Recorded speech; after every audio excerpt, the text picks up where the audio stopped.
Hello दोस्तों, कैसे हैं आप। आशा करते हैं सभी स्वस्थ होंगे और बड़े मस्त होंगे। चलिए आज हम भर्तृहरि द्वारा विरचित नीति शतक के 41 श्लोक का अध्ययन करेंगे, जो कि अर्थ पद्धति का सबसे अंतिम श्लोक है। यह धात्रा निज बाल पट्टम लिखितम शोतकम महाधनम तत्संप्राप्त नोति मरुस्थले अपि नितराम मेरौ च नतौ अधिकम ततधीरो भव वित्तवतेषु कृपणाम वृत्तिं वृथा माम कृथा कूपे पश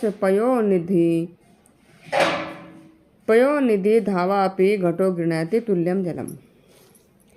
भर्तृहरि जी कहते हैं कि भाग्य के अनुसार ही धन मिलता है। हमें भाग्य के अनुसार ही धन मिलता है और भाग्य हमारे कर्म से बनता है।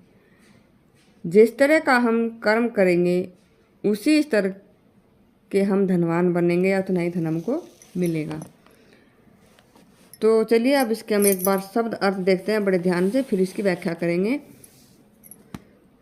यत धात्रा का अर्थ है विधाता। निज भाल पट लिखितम का अर्थ है कि जो हमारे मस्तक रूपी पटल पर लिखा हुआ है। शोतकम थोड़ा, महद्वाह का अर्थ है अधिक, बड़ा, धनम माने धन, थोड़ा या ज़्यादा धन।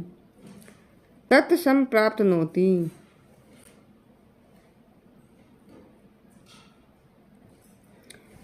का अर्थ हुआ उसे प्राप्त करता है।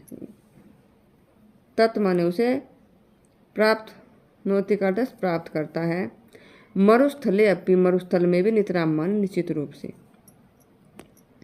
जो मनुष्य के भाग्य में है वह उसको मरुस्थल में भी निश्चित रूप से प्राप्त करता है। मेरो च नतो अधिकम।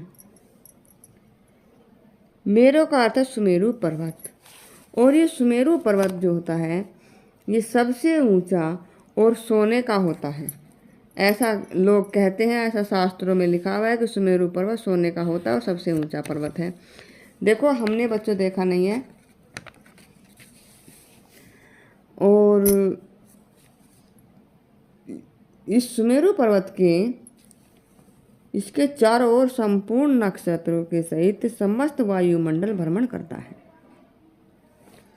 देखिए तो यदि हमारे भाग्य में स्थल में भी मिल जाएगा निश्चित रूप से, नितराम निश्चित रूप से मिलेगा यदि हम मरुस्थल में हैं। और यदि हमारे भाग्य में धन नहीं है, अधिक धन नहीं है, तो हम चाहे सुमेरु पर्वत पर ही क्यों न चले जाएं, हम वहाँ से भी अधिक धन हमें नहीं मिलेगा, क्योंकि जब हमारे भाग्य में है नहीं है तो ऐसे ही नहीं मिलेगा। तो उसके लिए क्या करें? हे मनुष्यों तद्धीरो भव, ध्यान धरो, धैर्य रखो। वित्तवतेषु कृपणाम, धनिकों के सामने, कृपणा माने दीन, वृत्ति माने मत बनो। दीन वृत्ति माने दीन दुखी से जैसी जो है अन्य मत। था माम कृथा, ये सब व्यर्थ में मत करो।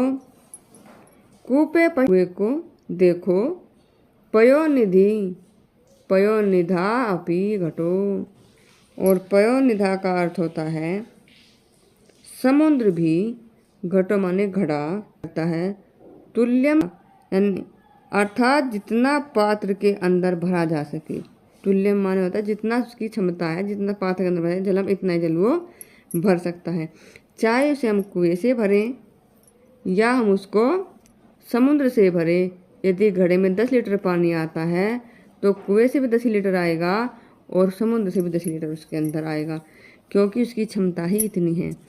तो भर्तृहरि जी कहते हैं, हे मनुष्यों धैर्य धारण करो। बिना वजह ही जो अमीर लोग हैं कभी भी उनके सामने दीनता प्रकट मत करो। ये सब व्यर्थ की बातें हैं। कोई भी धनिक आपको धन नहीं देगा।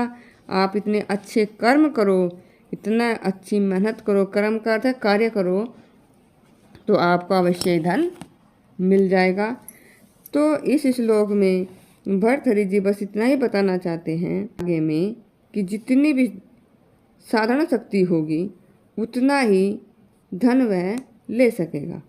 देखिए, मनुष्य के भाग में जितना भी उसका भाग होगा, जितनी उसकी साधारण शक्ति है, उसी के हिसाब से उसके पास धन आएगा। मनुष्य को सदा संतुष्ट रहना चाहिए, यह शिक्षा इस श्लोक में दी गई है। और इस श्लोक में दृष्टांत अलंकार और शार्दूल विकृत छंद है। तो प्यारे अध्येताओं, आप सब जो संस्कृत से प्रेम करते हैं और संस्कृत पढ़ते हैं और इतनी अच्छी अच्छी बातें जो संस्कृत में भर्तृहरि जी ने लिखी हैं, तो ये मेरी शुभकामनाएं हैं। धन्यवाद।